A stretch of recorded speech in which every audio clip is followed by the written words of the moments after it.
안녕하세요. JD 부장수의 소장 조던입니다. 오늘은 세계 시총 1등 무시하지 마라 라는 주제로 말씀드리도록 하겠습니다. 2025년 6월 10일 화요일 시황입니다. 2025년 6월 JD 부장부터 40여국이 공지를 합니다. 주식 강의이고요. 이번 주 월요일서부터 일요일까지 일주일간 모집을 하니 관심 있으신 분들은 조던777.com으로 들어오시면 됩니다.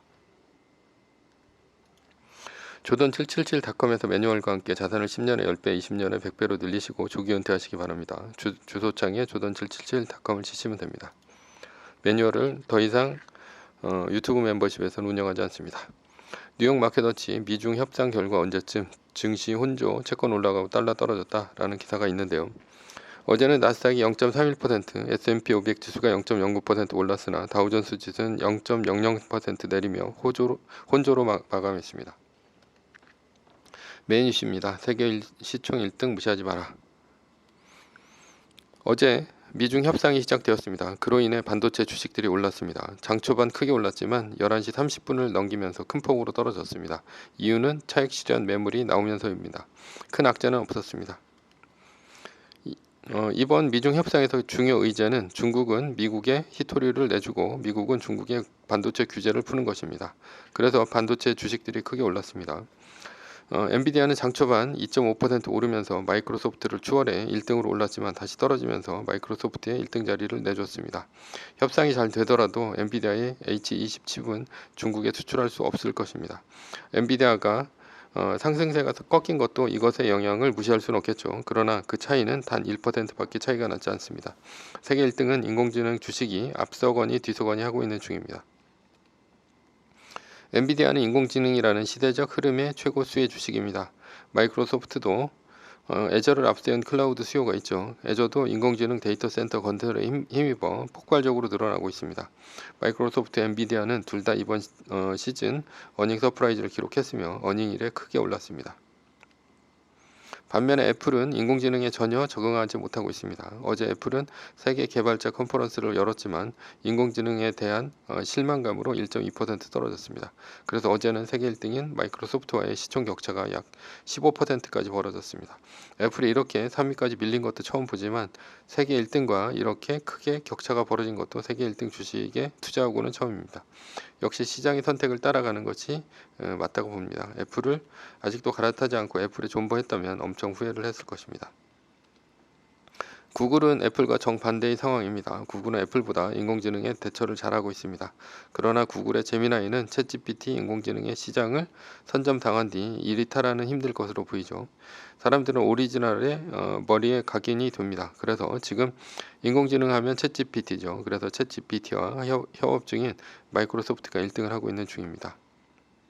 엔비디아는 엔빌런입니다. 세계 1등에는 오르지만 1등만 하면 미끄러집니다. 그러나 세계 1등을 하는 것에는 다 이유가 있습니다. 중동, 독일, 영국 등 앞다투어서 인공지능 관련 시설을 늘렸고 그 중심에는 엔비디아의 GPU가 있죠. 엔빌런이지만 언젠가는 엔비디아가 세계 1등으로 크게 오를 것이라 생각하고 있습니다. 결론입니다. 역시 시장이 옳습니다. 세계 1등을 무시하지 맙시다. 인공지능의 흐름이 현재는 대세라고 시장은 말하고 있죠. 인공지능의 대표 주식인 엔비디아, 마이크로소프트는 1, 2등을 다투고 있는 것이 그 증거입니다. 그러나 인공지능 흐름에서 벗어난 지금까지 세계 1등이었던 애플은 앞으로 1등에 오르기 힘들 것 같습니다. 그래서 시장과 싸우면 안 됩니다.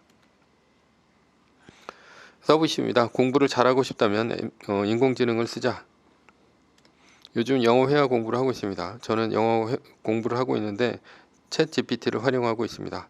저는 문법이 약한데 챗 GPT에게 물어보니 기본적인 것도 아주 자세히 얘기를 해줍니다.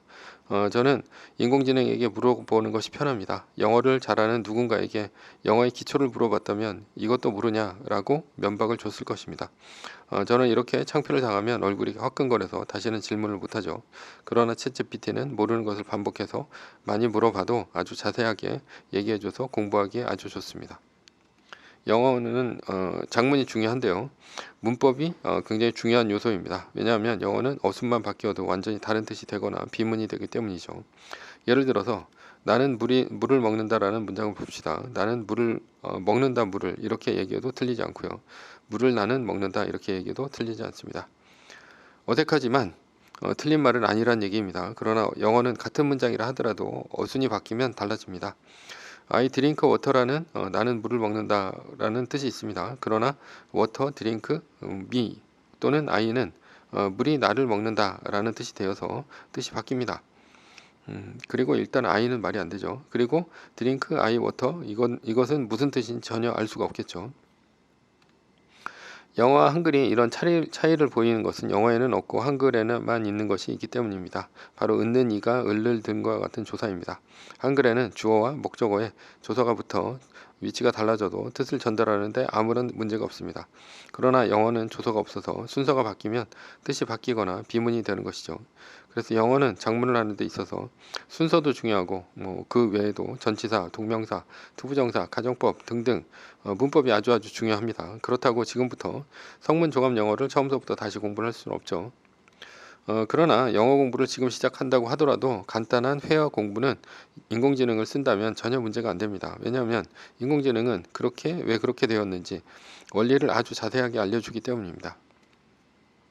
예를 들어서 let my birthday pass by라는 내 생일이 지나가게 놔두다라는 문장이 있습니다. 여기서 기초적인 질문을 해봅시다. 왜 여기서 패스입니까? to 패스나 아니면 패싱이나 뭐 이런 그 투부정사나 아니면은 뭐 동명사 같은 ing 같은 것이 안 쓰이고 패스라는 이제 동사 원형이 쓰였나 이렇게 물어본다면 let이라는 사역동사와 목적어, 동사 원형이 쓰인다고 설명을 해줍니다. 따라서 투패스나 패싱이 될 수는 없다고 인공지능은 답을 해주죠. 이런 식으로 문법 초보적인 질문을 해도 인공지능은 다 자세히 대답해주고 모른다면 추가로 예를 들어서 설명을 해줍니다. 기초가 없어 물어보면 꼬리에 꼬리를 물고 질문해도 계속해서 대답을 해줍니다. 그래서 공부의 효율이 늘어납니다. 공부의 효율은 스토리, 즉 인과관계입니다. 사람은 스토리로 기억하면 기억이 오래 갑니다. 스토리라는 것이 바로 인과관계인데요. 인과관계를 모른다면 아무리 반복해도 기억하지 못하고 기억력은 시간이 지나면 휘발되고 마는 것입니다. 예를 들어 역사 공부를 하더라도 스토리로 기억을 하면 오래 갑니다. 조선은 임진왜란을 겪으면서 수도 방위를 위해 훈련동함이라는 걸 설치했습니다. 그런데 인조 때 어영청, 총영청, 수어청, 금이영이라는 네 개가 더 생기면서 5군영 체제로 운영이 됩니다. 그런데 갑자기 인조 때 왜 4개의 군영이 더 설치된 것일까요? 이유는 인조 반정 때문입니다. 광해군은 인조 반정으로 왕위에서 물러납니다. 그런데 광해군이 결정적으로 밀려나게 된 계기가 훈련도감 때문이었습니다. 당시 훈련도감의 대장이 이홍립이라는 자였었는데 반정군의 핵심인 장유와 사돈 관계였습니다. 결국 이홍립은 장유에 포섭됩니다. 그래서 반정군이 광해군을 치러 올 때 훈련동함의 대장인 이홍립이 궁궐의 문을 열어주고 방어를 하지 않는 바람에 광해군이 쫓겨나게 된 것입니다. 따라서 인조는 다음에 혹시라도 있을지 모르는 반정에 대비해 4개의 군영을 만들어 서로를 견제시킨 것입니다. 이렇게 스토리를 기억을 한다면 시간이 지나도 잊어버리기가 힘듭니다. 그래서 공부의 원칙은 원인과 결과를 알아야 합니다. 그러기 위해서는 챗 GPT와 같은 인공지능을 활용하면 된다는 것이죠. 학교 다닐 때 공부 잘 가르치는 선생은 어떤 선생입니까? 문제를 인과관계를 통해 스토리로 잘 엮어 설명해주는 선생입니다.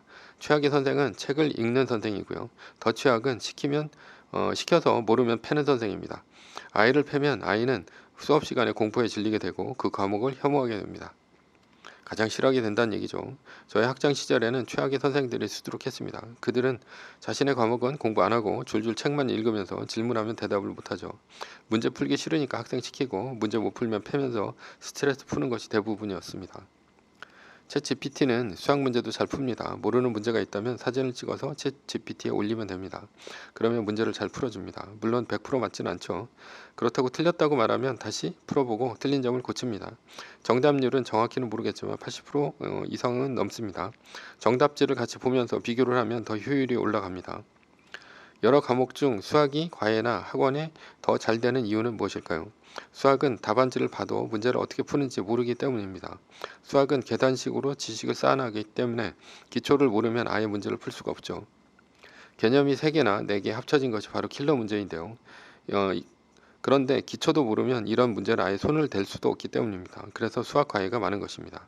그런데 챗 GPT는 사진 이미지도 잘 읽습니다. 게다가 한글로도 문제를 잘 풀어냅니다. 그리고 모르는 개념을 물어보면 잘 대답해 주죠. 그러니 기초가 없는 학생이 인공지능을 이용한다면 과외 선생 없이도 스스로 공부할 수 있습니다. 사실 과외를 하거나 학원을 다녀도 문제는 있죠. 학생이 모르는 문제를 선생님에게 일일이 모두 물어볼 수는 없을 뿐더러 모를 때 즉각 물어볼 수도 없습니다. 학원을 가거나 과외 선생이 집에 와야 합니다. 그러나 챗 GPT는 즉각적으로 얼마든지 수없이 물어봐도 대답해 준다는 장점이 있죠. 인공지능이 콴다와 같은 수학 앱보다 훨씬 뛰어납니다. 인공지능 때문에 여러 앱들이 망할 것으로 보입니다. 한국의 시험의 목적은 반복 학습을 통해 어려운 문제를 빠르게 풀어내는 능력을 요합니다. 그래서 한국의 시험의 모든 문제들은 정답이 있습니다. 프랑스의 바칼로레아와 같은 주관적인 답을 요하는 문제는 낼 수 없죠. 왜냐하면 한국은 경쟁이 너무 치열해서 정답이 있는 문제만 낼 수 있는 것이 한계입니다. 따라서 한국에서 공부를 잘 하려면 모든 과목을 딸딸 외워서 반복해서 풀어서 문제를 보자마자 신속하게 풀어내는 것이 합격의 승패를 좌우합니다. 그래서 한국의 시험은 보통의 준재가 지배합니다. 창의적인 천재는 한국 시험에 반복에 질려서 공부를 포기하고요. 물론 머리가 나쁘거나 태도가 나쁘면 공부 자체를 할 수가 없습니다. 그래서 엄마 말 잘 듣고 반복을 꾸준히 하며 지겨워하지 않으면서 틀린 것에 대한 강박이 있는 준재가 한국의 명문대와 선호학과를 싹쓸이하는 것입니다. 그래서 한국의 교육 환경 하에서는 창의적인 교육도 창의적인 천재도 나오기 힘든 것이 현실입니다. 결론입니다. 인공지능을 잘 활용하면 가난한 학생도 고액과외 못지않은 큰 효과를 거둘 수 있죠. 특히 인공지능에게 반복된 질문으로 문제의 핵심과 원리를 알아내면 공부를 효과적으로 할 수 있습니다. 인공지능을 활용하는 자가 인공지능을 모르는 자를 지배하는 세상입니다. 매뉴얼입니다. 세계 1등 주식은 전고점 대비 2.5% 떨어질 때마다 10%씩 팔면서 리밸런싱을 하다가 나스닥 마이너스 3%가 뜨면 말뚝을 박습니다. 그러다 반등이 시작되면 V자 반등 리밸런싱을 하면 됩니다. 자세한 내용은 JD부자연구소 인강 사이트에서 강의를 들으시면 됩니다. 전제는 세계 1등 주식은 우상향 합니다. 매뉴얼을 지키며 세계 1등에 투자하면 매년 25%의 복리로 10년간 10배, 20년간 100배로 재산을 불릴 수도 있습니다. 위의 상황은 매뉴얼일 뿐입니다. 따를 사람은 따르고 참고할 사람은 참고하시면 됩니다. 주식을 사고 파는 것에 대한 모든 책임과 이득은 본인에게 있습니다. 매뉴얼을 지키려면 머리를 쓰지 말고 머리를 쓰려면 매뉴얼을 지키지 맙시다. 오늘은 세계 시총 1등 무시하지 마라라는 주제로 말씀드렸고요. 지금까지 JD부장구소의 소장 조던이었습니다. 지금까지 들어주셔서 감사합니다.